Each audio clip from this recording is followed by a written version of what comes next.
ஆன்மீக தகவல் நிகழ்ச்சியில் மேச ராசியிலிருந்து மீனம் ராசி வரைக்கும் இருக்கக்கூடிய 12 ராசிகளில் எந்தெந்த ராசியை சேர்ந்தவங்க எந்தெந்த ராசியில் உள்ளவங்களை திருமணம் பண்ணணும்னா திருமண வாழ்க்கை நல்லா இருக்கும் அல்லது பொருத்தமாக இருக்கும் அல்லது வருத்தம் இல்லாத திருமண வாழ்க்கை அமையுங்கிற விஷயத்தை கடந்த காலங்களில் பார்த்துட்டு வந்துட்டுருக்குறோம்.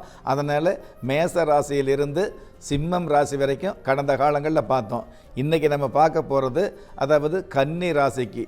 கன்னி ராசியை சேர்ந்தவங்க எந்தெந்த ராசியை சேர்ந்தவங்களை திருமணம் பண்ணுச்சு அப்படின்னா அவங்க திருமண வாழ்க்கை நல்லா இருக்கும்.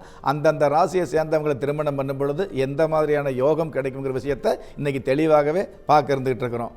பொதுவாகவே திருமணம் அப்படிங்கிறது நம்ம வாழ்க்கையில் என்னதான் வரலாறு படித்தாலும் வாழுகிற வாழ்க்கையில் வரலாறு படிக்கணும் அப்படின்னா அதற்கு திருமண வாழ்க்கை அப்படிங்கிறது பொருத்தமானதாக அமைஞ்சிட்டு இருக்கணும்.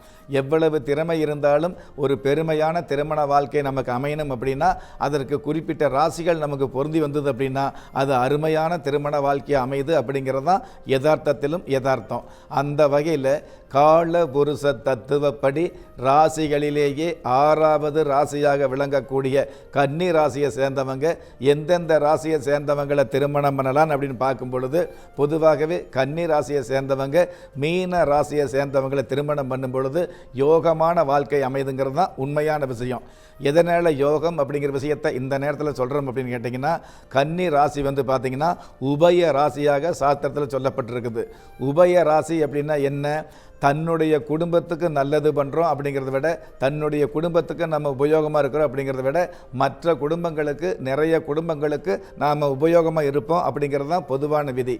இந்த கிராமப்புறத்தில் ஒன்று சொல்லுவாங்க, ஊருக்கு நல்ல மரம் வீட்டுக்கு பீத்த மரம் அப்படிம்பாங்க.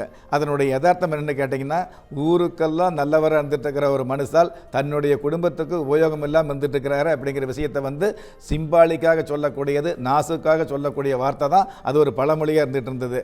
அந்த மாதிரி உபயராசியாக மற்றவர்களுக்கு உபயோகமான ராசியாக விளங்கக்கூடிய கன்னிராசியை சேர்ந்தவங்க உங்களுடைய வாழ்க்கையை வந்து தியாகம் அப்படிங்கிற விஷயத்தில் வந்து உங்கள் வாழ்க்கையை வந்து கொடுத்துட்ருக்கிற உங்களுக்கு, தியாகத்தையே நம்பியிருக்கிற உங்களுக்கு, தியாகத்தையே உருவமாக கொண்ட உங்களுக்கு வாழ்க்கையில் யோகம்னு கிடைக்கணும் இல்லையா? அந்த யோகம் கிடைக்குது அப்படின்னா கண்டிப்பாக கன்னி ராசியை சேர்ந்தவங்க மீனம் ராசியை சேர்ந்தவங்களை திருமணம் பண்ணும் பொழுது தாராளமான ஒரு யோகம் கிடைக்குது. தாத்பரியமான திருமண வாழ்க்கை அமையுது. பெண்ணாக இருந்தாலும் ஆணாக இருந்தாலும் யோகமான வரன் அமையக்கூடிய யோகமான சம்பந்தம் கிடைக்கக்கூடிய பாக்கியம் அமைஞ்சிருது. திருமண காலத்தில் நீங்கள் எப்படி இருந்தாலும் அடுத்து வரக்கூடிய காலங்கத்தில் பெருமையான வாழ்க்கையை வாழ்ந்து காட்டக்கூடிய தகுதிகள் அதிகமாகிறது. அதே மாதிரி கன்னி ராசியை சேர்ந்தவங்க ரிஷப ராசியை சேர்ந்தவங்களையும் திருமணம் செய்யலாம். கன்னி ராசியும் ரிஷபராசியும் சேரும் பொழுது மிகப்பெரிய ஒரு புண்ணியம் கிடைக்குது அப்படிங்கிற விஷயத்தை மிக அளவு கண்ணியமாக நமக்கு சாஸ்திரம் சொல்லி வச்சிருக்குது. சாஸ்திரம் சொன்ன விஷயங்கள் கூட உங்களுக்கு வந்து சந்தேகம் வந்தது அப்படின்னா பொதுவாகவே கடந்த காலங்களில் திரைப்பட பாடலில் வந்து பார்த்தீங்கன்னா காளை ராசியன் ராசி கன்னி ராசியுன் ராசி அப்படிங்கிற விஷயத்தை வந்து சூட்சுமமாக சொல்லி வச்சுருப்பாங்க. அதாவது கன்னி ராசியாக உள்ள ஒருவருக்கு ரிஷப ராசியில் வந்து திருமணம் பண்ணும் பொழுது நீங்கள் பொருத்தமே பார்க்க வேண்டியதில்லை. ஆனால் அவங்க வாழ்க்கை மன வாழ்க்கை அப்படிங்கிறது மறுமணமே இல்லாத திருமண வாழ்க்கையாக ஒரு திருத்தமான வாழ்க்கை அமையும் அப்படிங்கிறது சாஸ்திர விதி. அதே மாதிரி இந்த மாதிரி கன்னி ராசியை சேர்ந்தவங்க மிதுன ராசியை சேர்ந்தவங்களை தாராளமாக திருமணம் பண்ணலாம். கன்னி ராசிக்கும் மிதுன ராசிக்கும் எந்த மாதிரி பொருத்தம் சொல்கிறத விட சுருக்கமாக சொல்ல போனோம் அப்படின்னா கன்னி ராசிக்கு அதிபதியும் புதன் பகவான் தான்.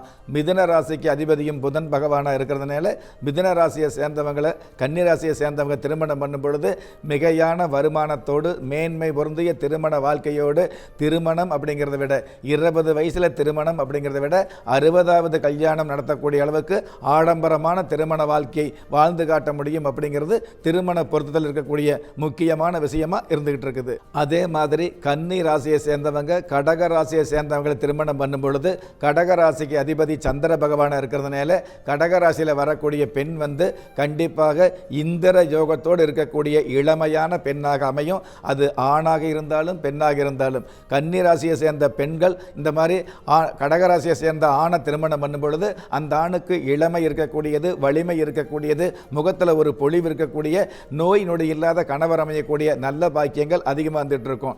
அதே மாதிரி கன்னி ராசியை சேர்ந்தவங்க சிம்ம ராசியை சேர்ந்தவங்களை திருமணம் பண்ணும் பொழுது அதிகாரமான கணவர் அமையக்கூடியது, அல்லது அதிகமாக வாய் பேசக்கூடிய மனைவி அமையக்கூடியது.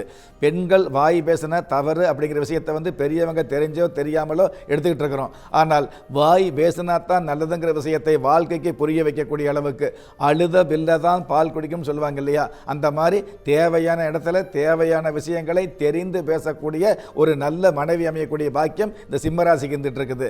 ஆக கன்னி ராசியை சேர்ந்தவங்க சிம்ம ராசியை சேர்ந்தவங்களை திருமணம் பண்ணும் பொழுது அதிகாரமான வாழ்க்கையை வந்து மிகப்பெரிய அளவுக்கு வாழ்ந்து காட்ட முடியும், ஆடம்பரமான வாழ்க்கையும் வாழ்ந்து காட்ட முடியும், அமைதியான ஒரு பெருமையான வாழ்க்கையும் வாழ்ந்து காட்ட முடியும் அப்படிங்கிற திருமண சாஸ்திர விதியா இருந்துகிட்டு இருக்குது. நான் நிறைய முறை சொல்லியிருக்கிறேன், ஒவ்வொரு ராசிக்கும் இந்த மாதிரியான எந்தெந்த ராசியில திருமணம் பண்ணலாம்னு சொல்லி முடிக்கும் பொழுது இதுவெல்லாம் திருமண பொருத்தத்துக்கு, அதாவது குறிப்பிட்ட 5 ராசியில் கன்னி ராசியை சேர்ந்தவங்க இந்த 5 ராசிகளில் திருமணம் பண்ணும் பொழுது உங்களுடைய திருமண வாழ்க்கை அமைதியாக அல்லது அமோகமாக அல்லது ஆடம்பரமாக இருக்குங்கிற விஷயத்தை நம்ம சொல்லியிருக்கிறோம். இருந்தாலும் வெறுமனே நட்சத்திர பொருத்தம் அப்படிங்கிற இந்த பொருத்தத்திற்கு மேலே உங்களுடைய ஜனனகால ஜாதகப்படி ஜாதக கட்டம் பொருத்தம் பார்த்து திருமணம் பண்ணீங்க அப்படின்னா உங்களுடைய வாழ்க்கையில் எந்த கட்டத்திலும் தோற்று போகாமல் மிகப்பெரிய பெருமையான வாழ்க்கையை யாராக இருந்தாலும் அருமையாக வாழ முடியுங்கிற விஷயத்தையும் இந்த ஆன்மீக நிகழ்ச்சியில் உங்களுக்கு பதிவு பண்ண கடமைப்பட்டிருக்கிறேன்.